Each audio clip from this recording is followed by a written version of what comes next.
इस वीडियो में हम विज्ञान भारती कक्षा 7 की अभ्यास कार्य पुस्तिका उसके इकाई 16 प्रकाश के प्रश्नों को हल करना सीखेंगे। यहाँ पे सबसे पहला जो प्रश्न दिया गया कह रहा नीचे दिए गए चित्रों के नाम लिखकर उन्हें दीप्त एवं अदीप्त वस्तुओं में वर्गीकृत कीजिए। यहाँ पे कई चित्र दिए गए हैं, अब इनका हमें नाम लिखना है और इनको बताना है कि ये दीप्त हैं कि अदीप्त हैं। अब जैसे यहाँ पहला जो है ये पुस्तक है तो पुस्तक हो जाएगा, फिर चंद्रमा, फिर ये मोमबत्ती है, ये तारे हैं, ये जो है सूर्य है, लैंप है, मेज है, माचिस है, ये इनका सब चित्र दिया गया है। अब हमें इनको जो है दीप्त अदीप्त में वर्गीकृत करना है। तो दीप्त वस्तुएं हो जाएंगी मोमबत्ती, तारे, सूर्य, लैंप, माचिस, और अदीप्त वस्तुएं हो जाएंगी किताब, चंद्रमा, मेज। अब यहाँ दूसरा प्रश्न कह रहा है कि दिए गए चित्रों को देखकर पारदर्शी, अपारदर्शी और पारभासी में वर्गीकृत कीजिए। तो यहाँ चित्र दिए गए हैं, इनको पारदर्शी, अपारदर्शी और पारभासी में वर्गीकृत करना है। तो यहाँ पहला ये चश्मा है, ये पारदर्शी होगा, फिर सेब है, ये अपारदर्शी होगा, फिर यहाँ ये बोतल दिया गया है, बोतल जो है ये पारभासी होगा, फिर यहाँ ये गिलास है, गिलास में पानी दिया गया है, ये भी पारभासी होगा, डिब्बा दिया गया है तो ये डिब्बा भी अपारदर्शी होगा, चम्मच ये भी अपारदर्शी होगा, फिर यहाँ पे पर्स दिया गया है, ये भी अपारदर्शी है, फिर ये दरवाज़ा दिया गया, ये भी अपारदर्शी है, और ये मेज दिया गया है, मेज भी अपारदर्शी वस्तु है। तो इस तरह से हम सभी वस्तुओं को पारदर्शी, अपारदर्शी और पारभासी में वर्गीकृत करेंगे। तीसरा प्रश्न है किरण पुंज के बारे में आप क्या जानते हैं? समांगी पारदर्शी माध्यम में एक ही दिशा में गति करने वाले प्रकाश की किरणों के समूह को किरण पुंज कहते हैं। किरण पुंज 3 प्रकार की होती है। पहला समांतर किरण पुंज, दूसरा अभिसारी किरण पुंज और तीसरा अपसारी किरण पुंज। प्रश्न 4 है समांतर, अपसारी और अभिसारी किरण पुंजों के बारे में अपनी जानकारी के अनुसार दिए गए स्थानों को भरें। तो यहाँ समांतर प्रकाश किरण पुंज दिया गया है। अब यहाँ इस खाली बॉक्स में हम इस तरह से समांतर प्रकाश किरण पुंज बनाएंगे। फिर दूसरे चित्र में यहाँ पे जो किरण पुंज दी गई है ये अभिसारी किरण पुंज होगी। फिर उसके बाद अपसारी किरण पुंज, तो यहाँ पे इस तरह से हम अपसारी किरण पुंज बनाएंगे। समांतर किरण पुंज क्या होता है पहले इसको जान ले। जिस प्रकाश किरण पुंज की प्रत्येक किरण परस्पर समांतर हो, एक दूसरे के समांतर हो, उसे हम समांतर प्रकाश किरण पुंज कहते हैं। अभिसारी किरण पुंज क्या होता है? जिस प्रकाश किरण पुंज की प्रत्येक किरण किसी एक बिंदु पे आके मिलती हो, उसे हम अभिसारी किरण पुंज कहते हैं। जैसे यहाँ पे प्रत्येक किरण इस बिंदु पे आके मिल रही है तो इसलिए इसको अभिसारी किरण पुंज कहा जाएगा। फिर अपसारी प्रकाश किरण पुंज, जिस प्रकाश किरण पुंज की प्रत्येक किरण किसी बिंदु से फैलती हुई प्रतीत होती है उसे अपसारी किरण पुंज कहते हैं।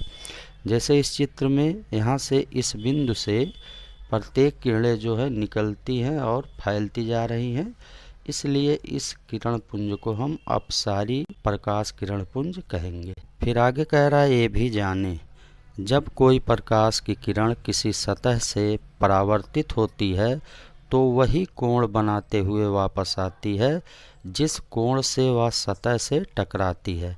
कहने का मतलब आपतन कोण I बराबर ये होता है परावर्तन कोण R के।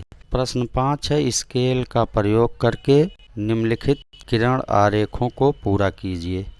यहाँ पे ये आपतित किरण है और ये परावर्तित किरण है, और आपतित किरण जो है ये 45 अंश का कोण बना रही है, तो जो परावर्तित किरण होगी उसको भी हम 45 अंश से बनाएंगे, इस तरह से बनेगा। फिर इस दूसरे चित्र में इसमें आपतित किरण जो है 30 अंश का कोण बना रही है, तो परावर्तित किरण जो होगी वो भी 30 अंश से परावर्तित होगी। तो इस तरह से हम 30 अंश का परावर्तित किरण बनाएंगे। आपतित किरण 10 अंश का कोण बना रही है, तो परावर्तित किरण भी 10 अंश का कोण बनाते हुए दर्शाई जाएगी। और यहाँ पे प्रकाश की किरण सीधी आ रही है, इसलिए जिस रास्ते से आएगी उसी रास्ते से परावर्तित हो जाएगी। तो इस तरह से इसको हम दिखाएंगे। यहाँ आगे कह रहा, आओ करके सीखें। एक पतली कड़ी पन्नी लें तथा उसकी सहायता से नीचे दिए गए प्रयोगों को करें। अब यहाँ पे ये चीज़ स्पष्ट नहीं है कि जो पतली पन्नी है वो पारदर्शी है अथवा अपारदर्शी है। तो मैंने दोनों को लिखने का प्रयास किया है, पारदर्शी और अपारदर्शी। अगर पन्नी पारदर्शी होगी तब क्या होगा, और अगर पन्नी अपारदर्शी होगी तब क्या होगा। जैसे इसको हम इस तरह से समझ सकते हैं, जैसे मेरे पास एक ये पन्नी है, ये पतली पन्नी, ये समतल और चिकनी है, और इसी को फिर मैंने अगर पूरी तरह सिकोड़ दिया, तोड़ मरोड़ दिया, तो ये इस तरह से हो जाएगी। और ये जो है पारदर्शी पन्नी है, और इसी तरह से ये मैंने जो है जो पन्नी है ये अपारदर्शी पन्नी है। ये समतल और चिकनी पूरी तरह से है, और इसके आर पार हम नहीं देख सकते, इस पन्नी के आर पार हम देख सकते हैं। जब इसी समतल और चिकने पन्नी को हम तोड़ मरोड़ देंगे पूरी तरह से, तो ये इस तरह से हो जाएगी। इसकी सतह जो है इस तरह से तुड़ी मुड़ी खुरदरी हो जाएगी। इन्हीं को लेके हमें प्रयोग करना है। तो अब प्रश्न में क्या कह रहा है उसको देखते हैं। ये कह रहा है कि पन्नी जब समतल और चिकनी हो तब इस पर प्रकाश डालिए और बताइए आप क्या देखते हैं।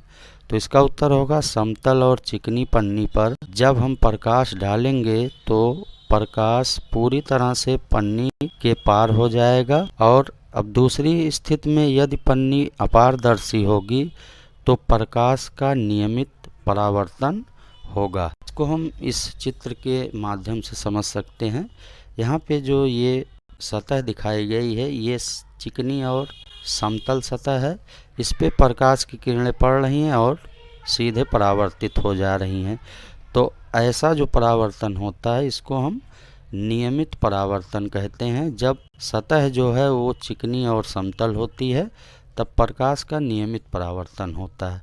अब दूसरी स्थिति बाप कह रहा है कि अब पन्नी को अच्छी तरह मोड़कर मुट्ठी में बंद करके सिकोड़ लें, फैलाएं और अब इस पर प्रकाश डालें। आप क्या देखते हैं? तो अब इसका उत्तर होगा, जब पन्नी को हम मुट्ठी में बंद करके सिकोड़ देंगे और पन्नी पर प्रकाश डालेंगे तो प्रकाश पूरी तरह से पन्नी के पार नहीं होगा। और यदि दूसरी स्थिति में पन्नी अपारदर्शी है तो प्रकाश का परावर्तन अनियमित होगा। इसको हम इस दूसरे चित्र से समझ सकते हैं। अब पन्नी को जब हम सिकोड़ देंगे, तोड़ मरोड़ देंगे, तो उसकी सतह जो है इस तरह से खुरदरी सतह हो जाएगी और इस पे जब प्रकाश की किरणें पड़ेंगी तब उनका परावर्तन जो है अनियमित होगा। कोई प्रकाश कहीं परावर्तित होगा, कोई प्रकाश कहीं परावर्तित होगा। तो ऐसे परावर्तन को हम अनियमित परावर्तन कहते हैं। जब सतह जो है परावर्तक तल की सतह जब खुरदरी और तुड़ी मुड़ी होती है तब वहाँ पे अनियमित परावर्तन होता है। अब इसके बाद फिर कह रहा है, इस प्रयोग से आप क्या निष्कर्ष निकालते हैं, अपने शब्दों में लिखें। तो यह हो जाएगा, इस प्रयोग से यह निष्कर्ष निकलता है कि जब प्रकाश को हम किसी समतल और चिकने वस्तु पर डालते हैं तो प्रकाश पूरी तरह पार हो जाता है, और जब वही वस्तु सिकुड़ी या तुड़ी मुड़ी होती है तो उसमें से प्रकाश पूरी तरह से नहीं निकलता। पन्नी अपारदर्शी होने पर समतल चिकने सतह से प्रकाश का नियमित परावर्तन होता है, और जब पन्नी खुरदरे सिकुड़ी सतह होगी तब खुरदरे सिकुड़ी सतह से प्रकाश का अनियमित परावर्तन होता है। तो ये इसका उत्तर हो जाएगा। अब इसके बाद अगला जो प्रश्न है ये कह रहा क्या आप पूरी तरह अंधेरे कमरे में रखे दर्पण को देखने में सक्षम हैं यदि हाँ तो क्यों, यदि नहीं तो क्यों। इसका उत्तर होगा पूरी तरह से अंधेरे कमरे में दर्पण में चेहरा नहीं दिखाई देगा, क्योंकि अंधेरे कमरे में प्रकाश न होने के कारण प्रकाश का परावर्तन नहीं होगा। प्रश्न 7 है, चित्र को देखकर तीर द्वारा दर्शाए गए स्थान पर लिखिए। तो अब यहाँ पे प्रकाश का परावर्तन दिया गया है। ये जो किरण होगी ये इसको आपतित किरण कहेंगे, और उसके बाद परावर्तक तल से जब परावर्तित होगी तो ये परावर्तित किरण हो जाएगी। यहाँ पे जो आपतित किरण कोण बनाएगी इसको आपतन कोण कहेंगे, और यहाँ पे परावर्तन के बाद किरण कोण बनाएगी इसको हम परावर्तन कोण कहते हैं।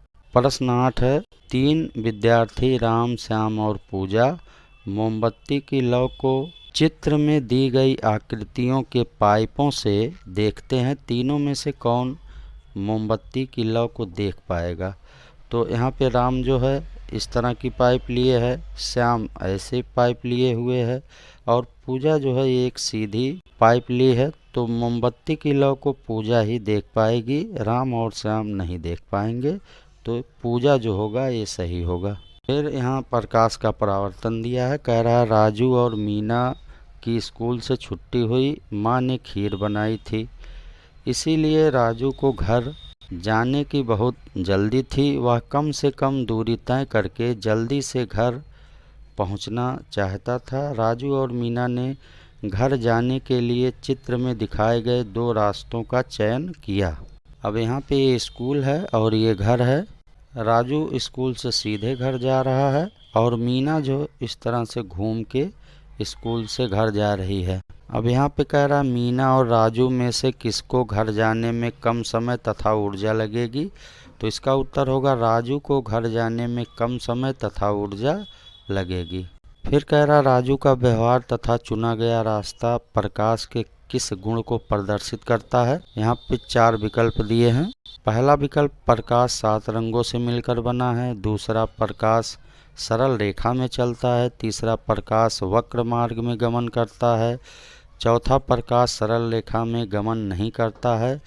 तो इसमें बा वाला सही होगा, दूसरा विकल्प प्रकाश सरल रेखा में चलता है। फिर यहाँ आगे कह रहा है सोहन मामा के यहाँ जाने के लिए शीशे के सामने तैयार हो रहा था। जब वह बाल ठीक करने लगा तब उसने देखा कि उसने अपना दायां हाथ ऊपर किया है, जबकि उसके प्रतिबिंब का बायां हाथ ऊपर है।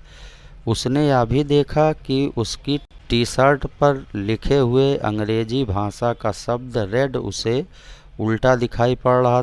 यह किस घटना को प्रदर्शित करता है?